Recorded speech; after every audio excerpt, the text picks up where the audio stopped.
All right, Bill. Thanks for coming on. So I guess to start off, if you want to, give a little background about yourself and kind of the role golf has played in your life and now how you got to core golf.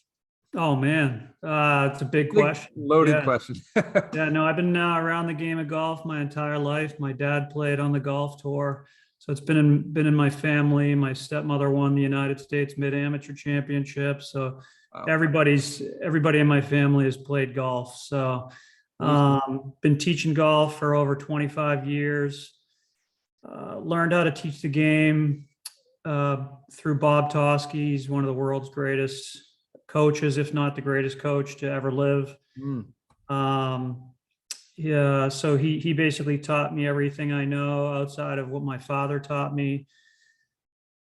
Started core golf 6 years ago, Okay. and renovated a facility with my business partner Oliver Siegel, Yep. who's great. He does more of the management side, where I've always been kind of on the golf side and the golf coaching side. Hmm. Recently hired a new director of instruction. His name's Ian Highfield, who's a top 50 teacher. He's in the sports psychology world. Oh So yeah. he does more practice, and Nice. his old Instagram was Game Like Training Golf. Oh, cool. So he's really, really smart guy. I think at Core we have some of the best coaches in the country. So we're very lucky. Luke Cantello, Chris Howley. We got a couple other coaches coming on board, so we're very lucky, and Wow. and it's a great facility. Wow. Yeah, I mean, I've been to core a handful of times, and to be honest, I've seen lessons going on, and I tried to stop in and kind of like poke my ear Yeah, over there you go. to try to get some tips. Yeah. But no, it's a beautiful facility. So what you mentioned that you have been in coaching the majority of your time. Yeah. What kind of had you pursue that route instead of the playing route? I'd say two things. First and foremost, talent. I don't think I had what it took, you know. Okay. So I think that that's typically what gets athletes into coaching. Yep. I was a pretty good player, but I started late. I came from hockey. Hockey was kind of my passion growing up, and I was much more talented at hockey. And I would just say in golf, it's a really, really challenging game, as you know. Yep. And I think that when I was out there competing against other players, I would be almost concerned with how they were doing, and I almost felt bad for them when they were playing poorly. Mm. And I would almost try to help them and talk them through it. And that's not really a great competitive environment when you're trying to beat everybody. When you're Yep. so, Yep. I'd say those two things led me in the direction of coaching. Wow. Oh, we have motion sensing lights. Sorry. That's okay, no problem. That might happen a time or two. That's okay. um, but okay, so the 10 things popped into my head that I could ask about, but Yeah. for the sake of time, I want to bring up the word talent because you mentioned it twice. I want to ask you, you kind of mentioned it as if it's something you either have or don't. And I'm a big advocate of the world of you can do what you set your mind to.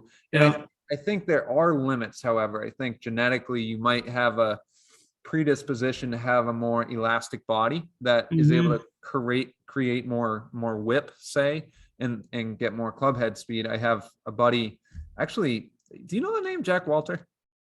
Jack Walter. It does ring a bell. It does He's ring a bell. he was talking about getting a job at Core. Oh, okay. Yeah, but anyways, he's one of those guys where like he just he would just like show up, not warm up, and hit it over 300 yards consistently. So when you think about talent versus hard work and outcomes, how much of a percentage, I guess, do you see that coming into play? And I guess talk about limits for me.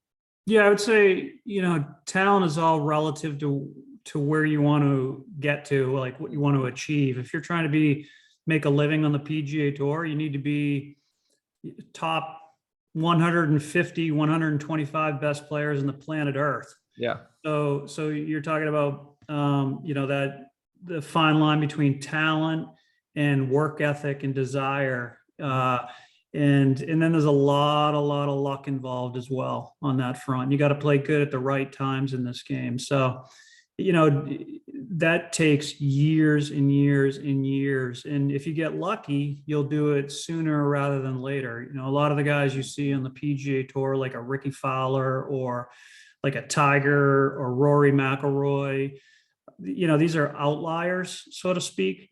So I think that you really have to look at the average tour player and how long it took them to make it and to be hugely successful. And you're looking at 10, 11, 12 years of just grinding it out, and sometimes even longer.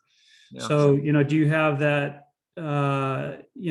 type of resilience? And also, do you have the money to do that? Because like we talked about earlier before we got on the air, is that it's incredibly expensive to do this as well. And when I was growing up, I would say that I had some talent, but do you have the money to maintain and do it and grind it out and sleep in your car? Before tournaments. A lot of people don't want to do that. So I think, there has to be a minimum amount of talent. You have to be able to hit the ball far nowadays. Even back then, you had to hit at a kind of a minimal distance. You have the bunters of the world out there that don't hit it very far. But even somebody like someone who I used to coach, Brendan Todd, he's ranked as one of the shortest hitters on the PGA Tour, and he's won 3 times.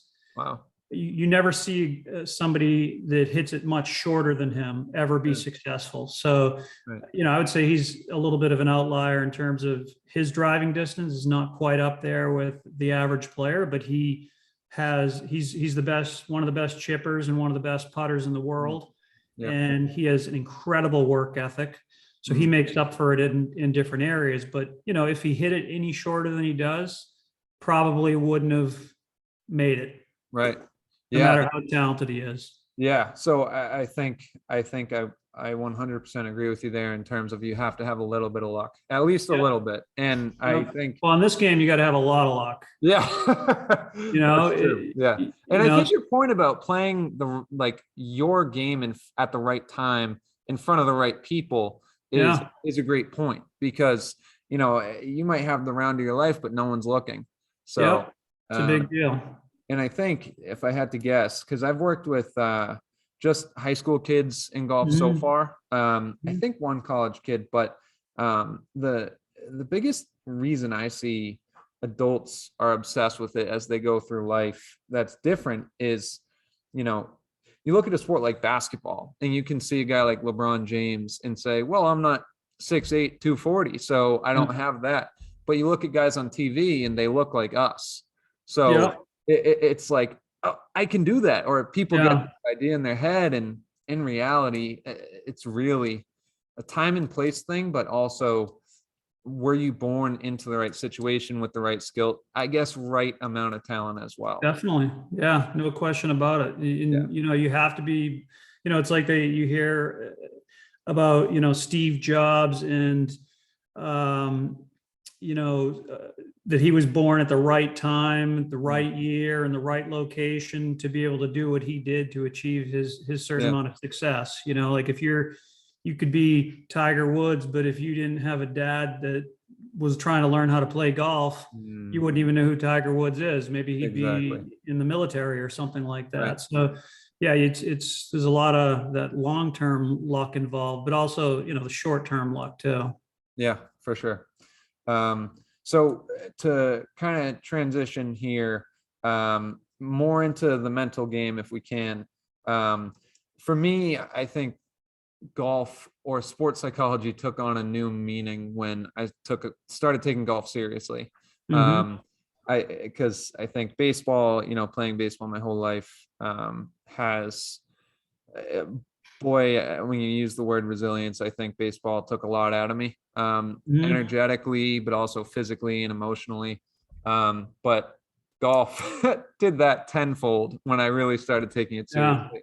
And then it wasn't until I read, I don't know if you know the book Zen Golf by Joseph Parent. Yep. It's a good Um, book. Yeah. it was so much fun to be in my grad program and sort of apply a lot of that to myself as I was going through the program. And, it helped me drop just like a few strokes just from switching the way I was, using various techniques, thinking differently. So I'm curious if you have a mental philosophy, like a mental approach to golf when you're coaching. And, if you're going to go out with your buddies, do you do things on the course as well yourself? Yeah, I'd say there's two key things to thinking the right way in golf. One is perspective. You have to have an incredibly good perspective and be able to turn a negative into a positive. So I'll give you an example. If a player comes in and he just had a round of golf where he struck the ball really poorly, and he says, "Coach, I really hit the ball terrible today. It was a horrible day." I might say to him, "Well, it sounds to me like you had an opportunity to work on your chipping a lot, right? So today probably was a much better day than you think it was because you had this opportunity. And most likely you learned some shots around the green that you otherwise would not have learned. So if you have that type of fortitude to be able to turn every negative into a positive, it helps you. It helps you with that longevity in the resilience. So I would, if a player like that was going through a long spurt, I'd be like, all right, game on. Like let's learn how to get this ball up and down from everywhere. And then when you start hitting it better, you're going to be 10 times the player than you were before. So there's really no loss. So that allows a player to go out and play more fearlessly because they don't care if they miss a green now because they're seeing the opportunities differently than they otherwise would have. Yeah. And then the other key piece is controlling what you can control and ignoring everything else that you can't control. So really learning how to zone in on your controllable goals versus uncontrollable goals. Like score is completely out of your control. Where the ball goes after it leaves the club face, totally out of your control. Mental pre-shot routine, totally within your control. So thinking about your lie, the wind, the distance that you have to the hole, the slope that you might have to consider when you're hitting your shot to take more yardage, that sort of thing. So those are the things that you own, and everything outside of those controllable things you don't own. So you have to just get rid of them. Yeah. Bill, I wish I could I probably will clip that and just send it to everyone. Yeah. I love that. I think first and foremost, one of my personal mentors, he was our assistant coach only for 1 year, my senior year in college. He used to tell me whenever something wouldn't go according to plan, call it a 0 for 3 with 3 Ks sort of day. Yeah. He'd go, how awesome is this? You get a chance to look at what you can improve on. Yeah, I love it. Him and I would have got along really well. Oh, I'm sure you would have, because it was unfortunately at the time I wasn't able to internalize that. I think it's hard for athletes to absorb that sort of information when their arousal is so high. Yeah. Especially like I realized this when I was working with golfers. Actually, the high school team had me following them around during matches and taking notes and stuff. And the coach was like, "Hey, if you could talk to them during matches, that'd be great." I realized don't ever try to talk to a golfer while he's golfing. Yeah. Yeah. It's gonna be in one ear out the other. But man, oh man, I love what you just said. So, so you mentioned a few minutes ago you've worked with, and no need to name drop or anything if you feel uncomfortable, but you've worked with tour players. Yeah. And I'm curious if you see a difference in the mental side that separates them from maybe a strong, weekend player who's just going out with his buddies or her buddies. is there a key skill that they use, or maybe are they just really good at those two things you just suggested? It's a good question. I would say that you'd be surprised that there is a good amount of top tier players. I'm talking about world-class players that I've met on the PGA Tour, or, you know, what they might call the minor leagues in golf, that come across as is almost mentally weak when their confidence is really low. So they're not much different. There are some players that are different. Everybody's different, but you know, I've come across many players that complain and moan, and you know, everything seems to be a negative. You know, so everyone's the same in a way. But I would say that there's a certain amount of skills that they have because they've been doing it for so incredibly long, Yeah. that they can get it back quickly. Number one. Number two, when they're on and when they're playing well, there's a huge difference in the fact that they truly, truly believe that they're capable. So when their confidence is high, it's a totally different level than maybe somebody that doesn't make it when their confidence is high. If they don't have confidence, then it seems like everyone's can be a little bit, you know, bitchy and moany, excuse my language. But when their confidence is high, there's a massive difference. Yeah. Okay. So I think, so what you're saying is when their confidence is high, there's a huge difference between them and maybe a weekend warrior. But when their confidence is low, they're able to snap out of it much quicker. Yeah, I would say that for the most part. You know, I've seen people, you know, tour players that never get out of it. Yeah. You know, I've seen players that it takes 2 or 3 years to get out of a challenging time. But again, when they're on, they feel like they can beat the best player in the world. Yeah, right. So is there a player who sticks out to you, or an experience that you had or saw where you noticed someone's habits or someone's thought pattern that it kind of made you step back and say, like, holy moly, like this guy's different? Yeah, I mean, you know, you could say that about every single tour player, Yeah. you know, that you've ever met. They're all different, you know, and it's easy to say that because they've gotten to where they want to get to. You know, a lot of them haven't won yet, but you know, I honestly think the best example is my former player, Brennan Todd. I mean, when I met him in 2012, I think it was, he was, yeah.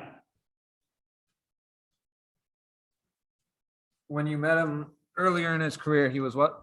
Yeah, he was definitely going through a long-term slump, and it took him a few years to get his game back. And you know, he had the resilience and he had the work ethic to be able to pull himself out of that. And that's pretty extraordinary, because I think the huge majority of players would have packed it in and said, you know, I just don't have what it takes. Yep. And at the time, he had never won.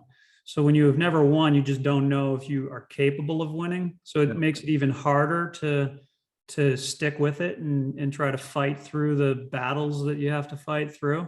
Right. So, you know, I would say that he's different in that sense, that he was just going to do it. You know, it would take however long it would take, he would make it happen. And then, you know, after he won in, I think it was 2014, he played really good for a couple of years and then slumped again for another 2 years, and kind of went through the same thing again, where he just, you know, is he ever going to get it back? But again, it goes back to that resilience. And, you know, I think he had talked about, you know, hanging him up and opening up a pizza shop, but I don't think he ever would have done that, because he just loves golf, and he knew what he was capable of, and he just kept doing it. So it comes down to the whole grit and resilience thing. Yeah. And I think just from I did a little internship or a fellowship or whatever you want to call it on a resilience implementation with a baseball team. And some people believe resilience and grit is something that you either have or don't. Yeah. And, we discovered that it can totally be fostered. Mhm. And it's something, I think some people naturally have like a proclivity to, endure better than others. But I Mhm. think it also might have to do with like the values that you grew up with as well. So I would assume that, Brennan had maybe strong influences like you who were helping him with that? Or would you say that maybe it was just a part of him that was always there? I think he had, it's clear that he's a competitive guy. Yeah. I think I helped give him a different perspective. Like I told you, I think that's one of the key Right. components to being successful, that you're able to, have negative experiences and turn them around into positive experiences. Mm, And it's kind of like when you said, when you were playing baseball, you really got beat up and it kind of burnt you out a little bit.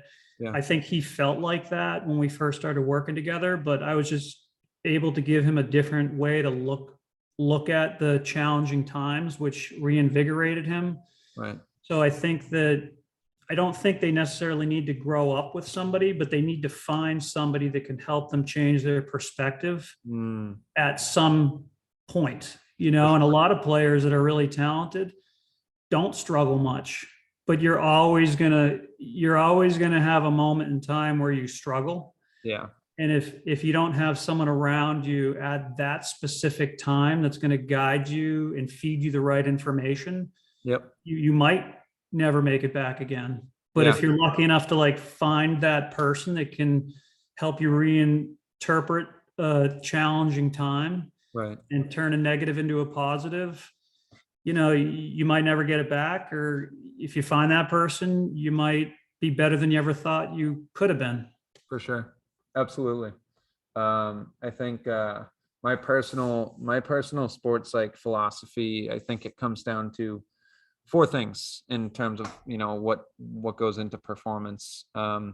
One is how do we think, like what are the thoughts going through our head. Yeah. The second is how well are we thinking.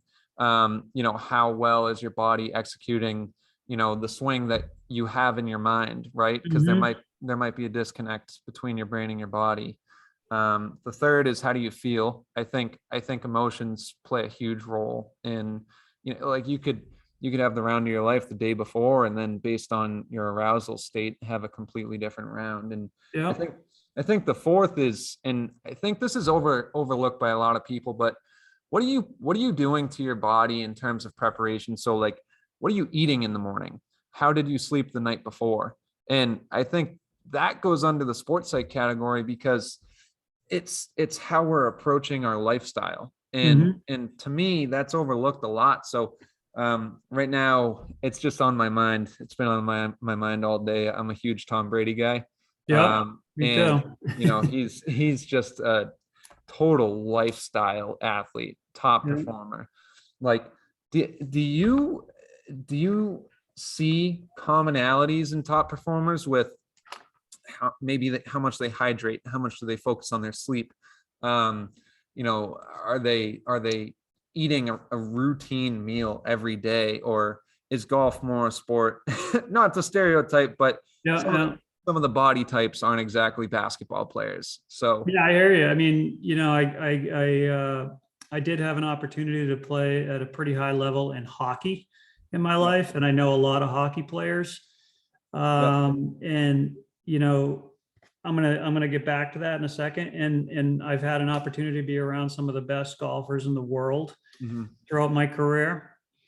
And if you look at both of those, you would think, yes, a golfer can go out and not eat well and play good, and they can. And you would think a hockey player has to go out and eat well, and or they won't play good just because of the energy level that you need. But mhm. I've seen hockey players that eat terrible and drink a lot of beer and go out and be one of the best players in the world. Yep. And I've seen golfers that do everything right and they play terrible. It's Yeah. just, Yeah. You That's just true. don't know. But I would Right. say that the ultimate goal is to do, if you want to be successful, to be as prepared as you can possibly be. Yep. And there's no downside at all in eating right and preparing efficiently and effectively, minimizing the amount of drinking you do, Yeah. making sure that you eat your veggies, making sure that you're hydrating. Like there's no downside to that, Right. but there is a downside to not doing it. And if Yes. you want to be great, you have to try to take advantage of every single thing that you can possibly do, in my opinion. Some people don't think like that. I've met some amazing golfers that just go out and tee it up and eat Snickers bars and drink Yeah. Coca-Cola. And, Right. I've seen a guy like that. I'm not going to name any names, but he's won multiple times on the PGA Tour. He's Really. just an athlete, Yeah. and he just knows how to score and get the ball in the hole. Yeah. And I've seen hockey players, one in particular who actually is now in the Hockey Hall of Fame that I grew up playing with, and he didn't care much, ate McDonald's, drank a lot, Really. and he's in the Hockey Hall of Fame. I'm sure as he got to a certain level, he probably changed his habits. Yep. But, it's just, I would forget all that and just say, try to maximize your own potential and do whatever you can to prepare the very best that you can prepare. And I think that's only going to help your confidence too, because internally that you're doing the best that you can do. Yeah, absolutely. I love you said something that stuck out to me. You said it's never gonna hurt, but there's a downside to not doing it. Yeah. And I heard this quote by I'm blanking on it. Oh, I think it was John Rady. He's a neuropsychiatrist at Harvard, but hope I'm citing my sources right.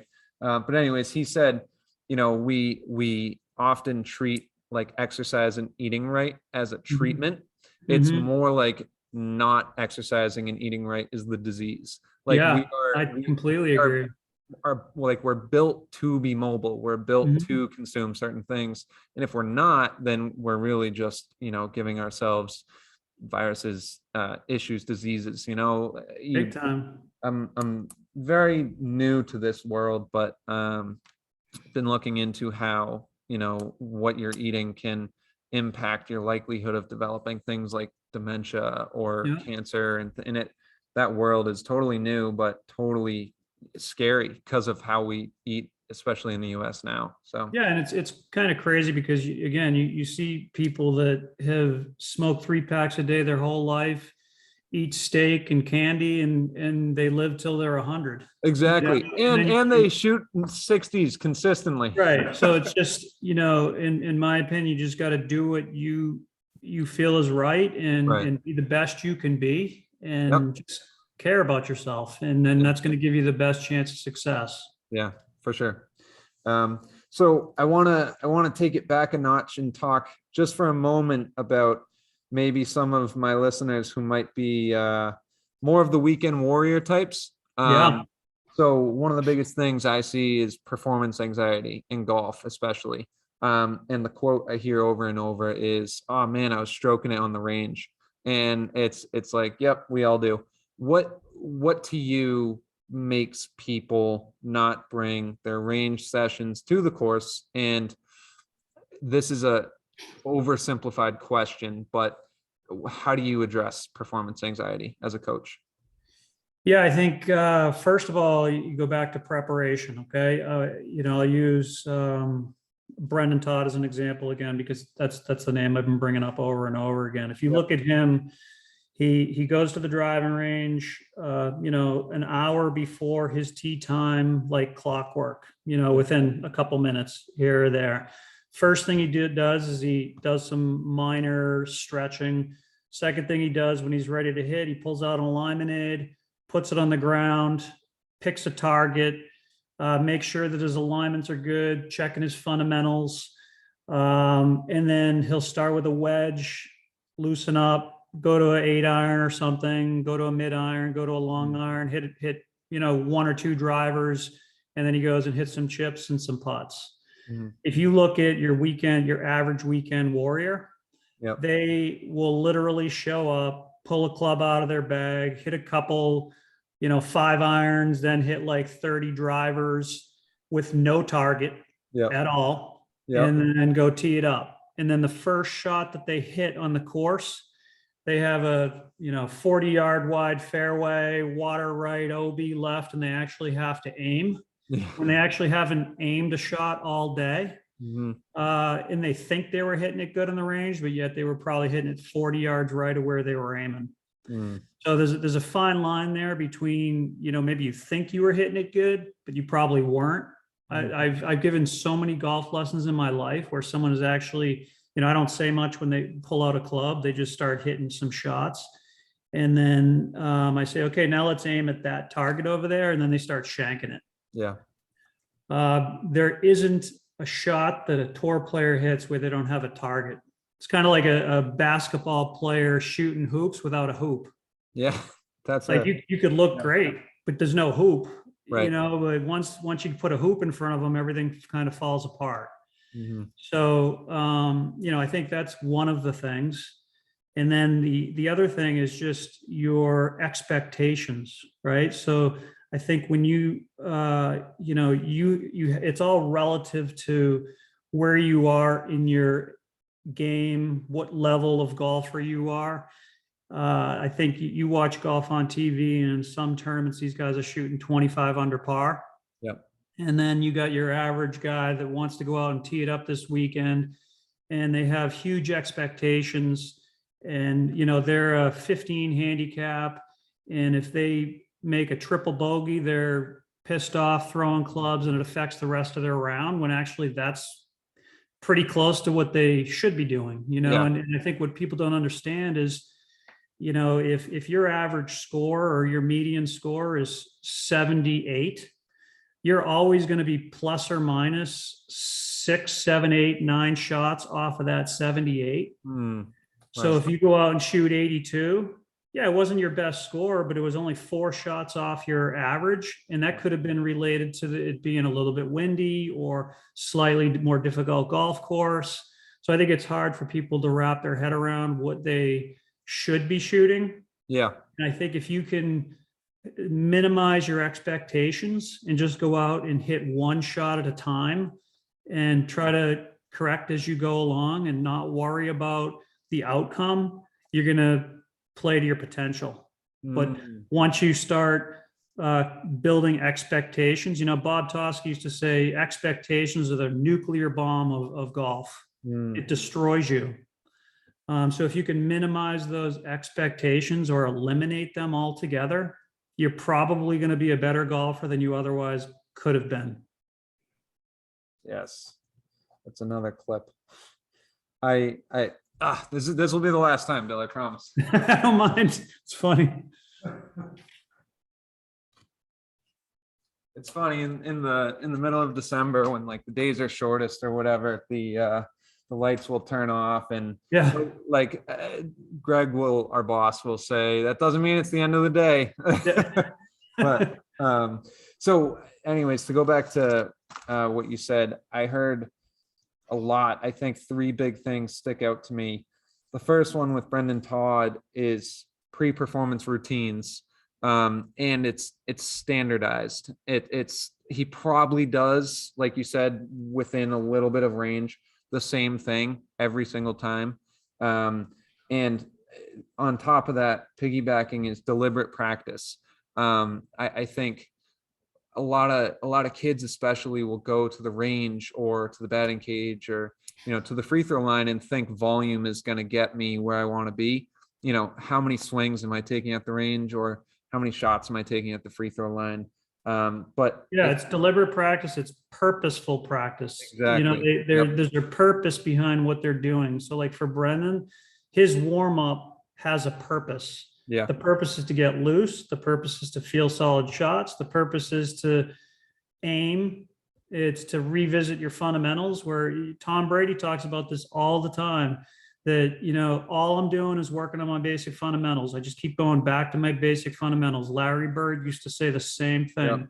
Yep. You know, all the great players in history in every sport master those basic fundamentals, where I think your average Joe Schmo, he couldn't give two craps about his basic fundamentals. You know, I can't tell you how many times I've been given a lesson and they say, you know, I don't want to worry about my grip right now. I don't want to worry about aiming it right now. I just want to hit good shots. And I'm just like, well, that doesn't make any sense to me at all. Like, how do you just want to hit good shots when you're Yeah. not worried about where you're trying to hit it? Right. You know, Right. it doesn't make any sense. Yep. Right. Yeah. I agree. It's like you have to show up with the intent to execute a practice in your swing, in your body, that is going to cause a certain outcome. And that leads me to the third point you made, is you're very process oriented, it sounds like. You know, and that sort of comes from maybe like a mindfulness approach to golf, like a be here and now. Because if you're worrying about what's on the scorecard at the end, that's when you're going to put up a 7 or an 8. Yep. So I think actually one of the recommendations Joseph Parent makes in his Zen Golf book is, at the beginning of each round, scratch off the par for that hole and write down what would be good for you. And that'll give you perspective. That'll keep you in the moment. It'll make you stop worrying about, you know, the expectation of, oh, like I could maybe put up a 70 today. But Yeah, and I would even take it a step further, because even if you, and I love that idea, and I've had, I've used that with players before, but I would even take it a step further in that there is no par. And instead, you create a scorecard that helps you define whether you owned your controllable goals or not. So did I visualize the target? Did I think about my lie and how the ball would react off of that lie? Was I aware of where the wind was going, where the pin was? So like all these things that you can own 100% of the time, it gives you an extraordinary amount of confidence. Right. Whereas any number that you're trying to put together is outside of your control. Yep. I wouldn't even worry about it at all. So, you know, because for example, say that you turn a par 3 into a par 4 and you're like, okay, this is cool. I'm going to play this par 3 as a par 4, or a par 4 as a 5, or a 5 as a 6. You're still thinking about a number. You're still thinking about, you know, a package of shots on a specific hole versus one shot. What do I got to do on this particular shot? What do I need to think? What do I need to feel? And how do I need to react after I hit the shot? Yeah. That's where your mindset should be. And if you do that, you're 100% in the moment. I totally agree with you. However, I have, sometimes athletes don't buy into that. Yeah. So what it's like, they almost need to have a little bit of outcome, as if like it's a baby step towards what you just said. Yeah. So I wish I could just say that to an athlete and be like, you know, just focus on, you know, go 18 for 18 on these holes. On did you execute your pre-performance routine every swing? If you did, then you're going to feel so much better. You know, if I'm talking to some, you know, 40, 50-year-old guys that I'm working with at my local course or my local range, they're going to be like, all right, dude, I'm worrying about, am I beating my buddies? So it's almost like you have to convince them to do that occasionally. Do you know what I mean? I couldn't agree with you more. And it's all relative. Again, it goes back to being relative to what that player wants out of the game. Yeah. You know, if they want to play on tour, if they want to win on the PGA Tour, again, you go back to someone like Tom Brady. You ever heard Tom Brady talk about the outcome? No. No, he's not talking about wins and losses. He's talking about plays. Right. He's talking about hard work. He's talking about preparation. Right. And he's 100% committed to that, which is why he's probably the greatest football player that ever lived. Yeah. You look at someone like Tiger Woods, he's 100% focused on the process. You know, like when he used to get interviewed when he was winning a lot, everyone would be like, oh, you know, you think you're going to beat Jack Nicklaus and yada, yada, yada. And he would always go back to, well, you know, today, the only thing I was focused on was, the putt I had on the last hole, and I saw that there were spike marks on the green. I knew which way it broke. I knew I had to make the putt, but I was focused 100% on starting it on my intended target line and Yeah. hitting with perfect speed. That's it. Like, he was 100% process orientated. He knew where he was in the competition, but he was consumed with the next shot. Yeah. And I think that what I do for players that don't 100% buy into it, I say, all right, what do you really want out of this? If they just want to be a weekend warrior, no problem. I love that idea of, creating their own custom scorecard. But they also have to practice their pre-shot routine, and they can't be thinking about the outcome when they're over a golf shot. Yeah. So there's a time and a place for everything, but you're talking about the highest level player. They need to be consumed with themselves on what they're going to do during their next shot, period. Yeah. And if they don't want to buy into it, they're most likely not going to be successful, period. Yeah. It's I think as a early career sports site consultant, it's easy for me to want to mold around the client I'm working with. But I think I'm going to say what you just said a little more often. I think I'm going to start to say, all right, then what do you really want out of this? Because I'm telling you, what the best performers in the world do. And you're saying that's not what you want. So big time. It's an all in or nothing, Yeah. Again, if they're just playing casual golf or casual baseball, not a big deal. You don't take it too seriously. But if they tell you they want to play in the major leagues, or they tell you that they want to play on the PGA Tour, you're not giving yourself a good enough chance if you don't think like this. So you thinking like this could take you 3, 4, 5 years. And we're just trying to get a little bit better every day at it. Yep. But you have to buy into this, and this needs to be your number one goal. Because if this can be your number one goal, everything else will fall into place over time. I love that. Bill, I think that's a good place to sort of start wrapping this up. Yeah. I have one last question I'd love to ask you. Yeah. It sounds like, so my initial plan was to ask you, if you could talk to your younger self as a player, what would you say? But it sounds like you find yourself enjoying coaching more. Maybe your personality is more in tune with coaching. But if you could say to a kid just starting out, then maybe a kid who comes to you, I don't know, 8, 9, 10 years old, loves golf. What would be your one piece of advice that you'd give them that you want them to build into their infrastructure as an athlete, as a person?